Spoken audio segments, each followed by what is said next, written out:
I don't see this disappearing the way SARS-1 did.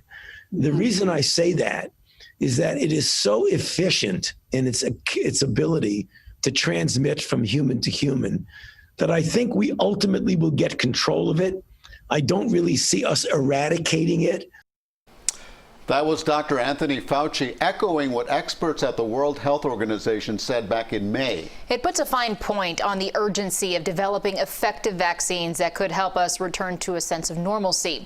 Dr. Maria Alcaide is the Director of Infectious Diseases at University of Miami Health System. Doctor, thank you so much for being with us. Now, University of Miami Health System is a site for the Moderna vaccine clinical trial. Now, perhaps some of our viewers watching right now want to be part of that trial. So how many people are you looking for and who would qualify?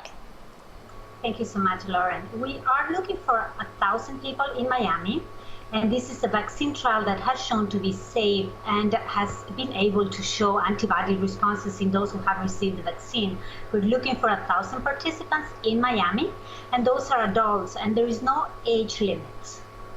Well, people watching this would be asking themselves, are volunteers compensated? What motivates them to do this? And how would you convince someone out there thinking about becoming a volunteer to do it? So I'll tell you, we've already had hundreds of volunteers. And I think really the big motivation is to be able to help perhaps themselves if the vaccine is effective, but mainly others once we get the results.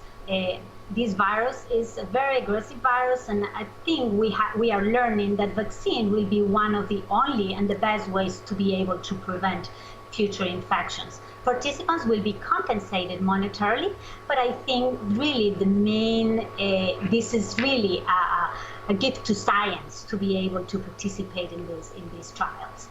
Obviously, the overall success is a vaccine that works and that could help curb the spread of COVID-19. But particularly here at the trial phase, what are the success benchmarks that researchers are looking for?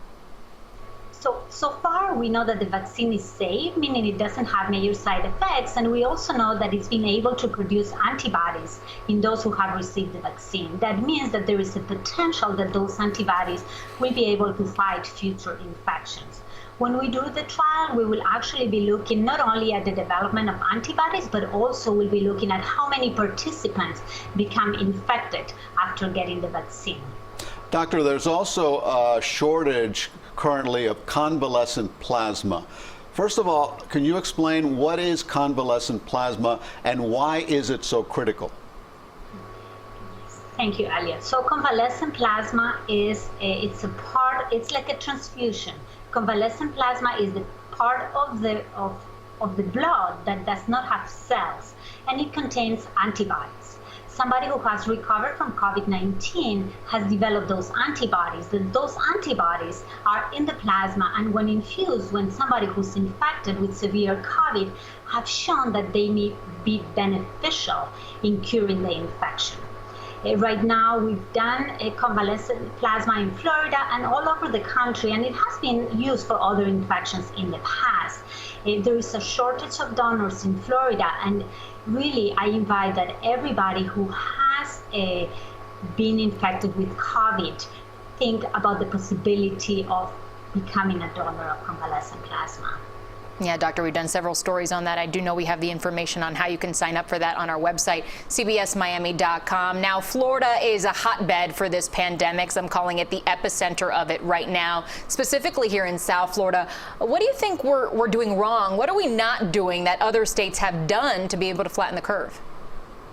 Well, I think the virus came to Florida a little bit later than other states. I think we were very strict at the beginning, and we have used a lot of what we call behavioral measures, trying to stay away from people, masks, and washing hands, and in addition to closures. Right now, the state has opened, and we see people around, and we see that it's hard to prevent the transmission from new infections. That's what it is so crucial to have another way of preventing, like with the vaccine. If we have an effective vaccine, some of the measures that we are using right now will not be needed.